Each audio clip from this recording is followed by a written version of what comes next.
Hi everyone, thanks so much for joining today's session of the School of Cities Fall Symposium. I'm really excited to be here presenting. Unfortunately, I can't be there live, but I'm looking forward to joining the Q&A hopefully towards the latter end of the session. My name is Sydney Narciso Wilson, and I'm a 2020 School of Cities Fellow. I recently graduated from the University of Toronto with a double major in history and peace, conflict, and justice, and a minor in human geography. And right now I'm working full-time for the Ministry of Transportation on subway priority projects for Toronto, actually. So very relevant to urban issues and to what School of Cities does. Now, my project for School of Cities initially was around women and women's experience in and of public spaces in Toronto. However, with COVID-19, it sort of became impossible for me to go about the city and meet new people in different spaces.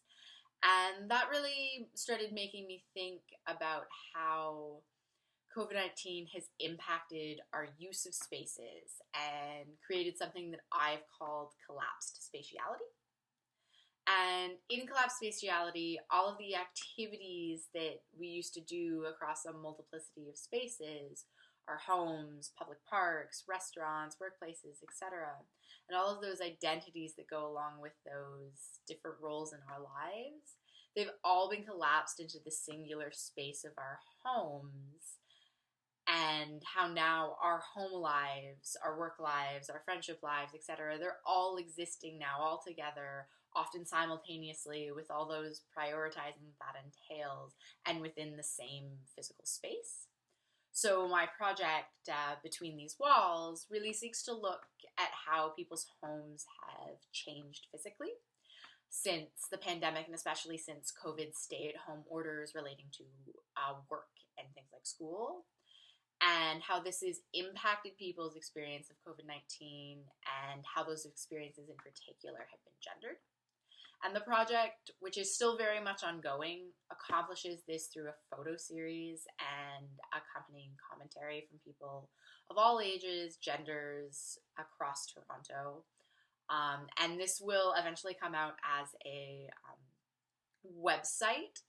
Again, initially in the pre-COVID times, the plan was to have a art exhibit, but that is likely not possible. So I've switched it to a website, and hopefully that will be coming out in the next couple of months.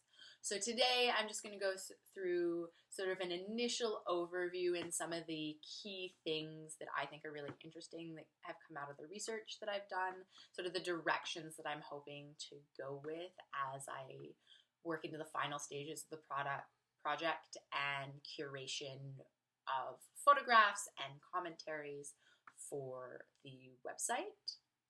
And so a lot of the project focuses on the idea of working from home, but I really think of work from home not necessarily as just paid work, but as whatever endeavors typically occupy people that they're doing outside the home. So things like school, people are doing a lot of volunteering outside the home, elder care, etc.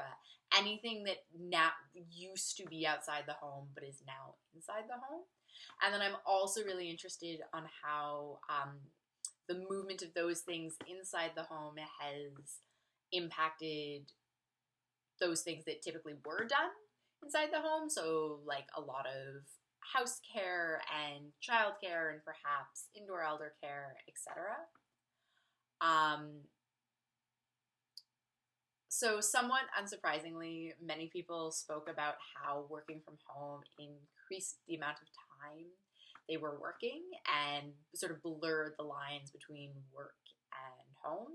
One person described it as, and I quote, "There's always work to be done, and it's right there in my bedroom, so might as well do it to catch up.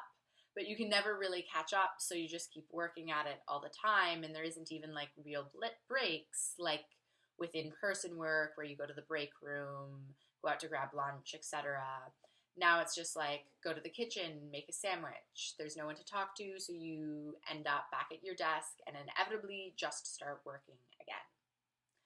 Another person mentioned that because their work doesn't have call forwarding, work calls have started going to their personal cell phone and they're answering calls at all hours now. And then another person remarked that during the evenings after work, they would often have these sort of panic moments of thinking that they had totally neglected work and might have missed a rush request or something, only to remember that it was actually after work hours and they weren't actually supposed to be working because their whole lives were sort of happening in the same spaces.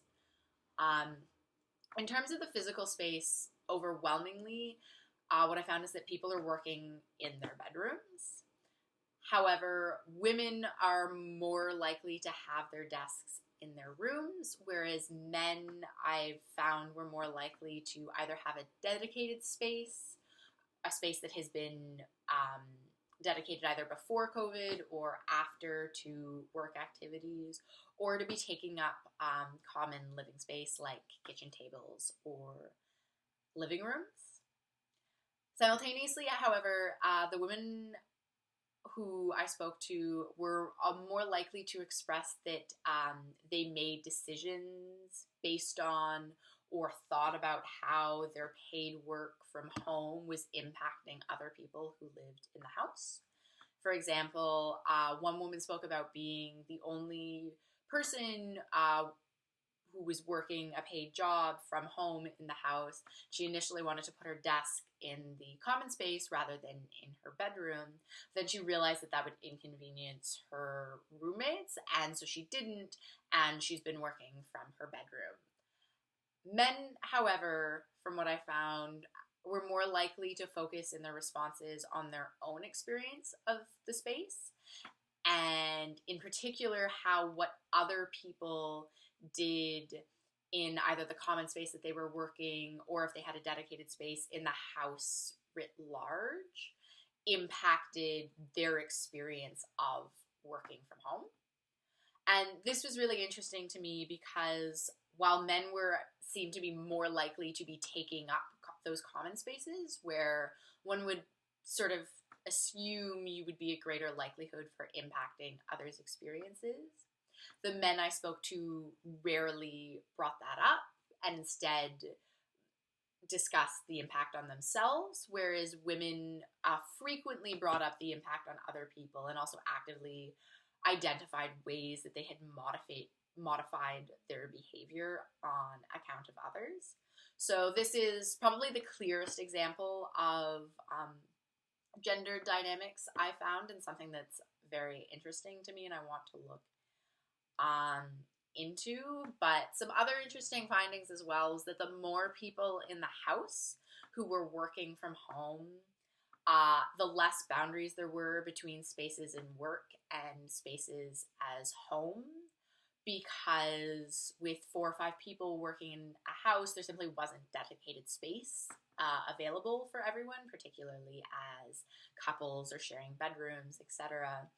And that led to more interruptions, more sort of precarious work in terms of one person described working from the garage after it had gotten, or rather before it was really warm enough to be working from the garage, and sending emails in sort of full outdoor gear because that was the place you were least likely to be interrupted.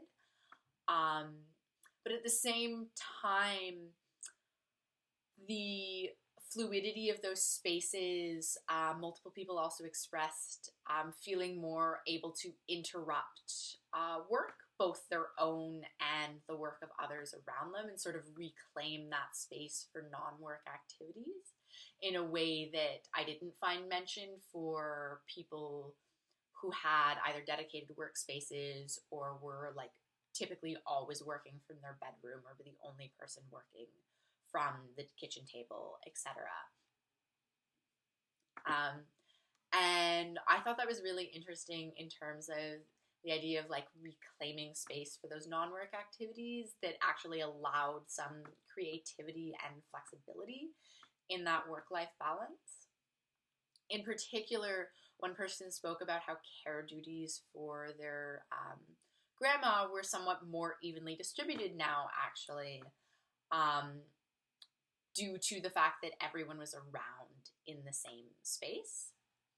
And this is another really interesting avenue to me that really resonates with my initial desires for the project around looking at sort of joy-based experiences of public space, and how when we focus on what is working as opposed to what isn't working, we come up with new ideas of resilience and new paths forward, because so often when we speak of women's issues or other equity-seeking groups, we focus on negative aspects. So, for example, how women don't feel safe in public space, or how there isn't sufficient childcare facilities in public space or infrastructure around that. And all of that is like absolutely true and incredibly important. But often when we simply focus on the things that are bad, our recourses are not bad, as opposed to when we're asking people what is working, what is great, that can sort of shift the mindset, in my experience, to seeing ways that we can replicate the best things that are happening and increase people's great experiences. So having that also show up in what people were experiencing inside their homes, and the potential for care work and homework that is so often invisible and so heavily gendered to become visible because people are working and living within their homes in a way that previously we haven't been, is a really interesting and hopeful thing to come out of this for me. And I'm really looking forward to delving into that a little bit more.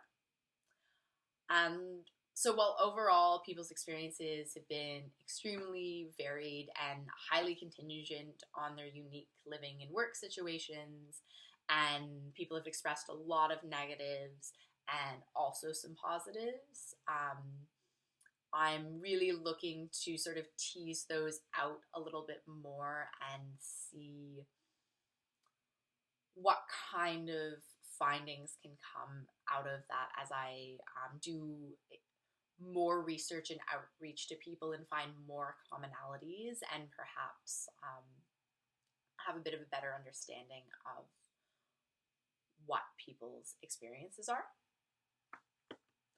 So I'm very much looking forward to having questions with the other panelists around our presentations at the end.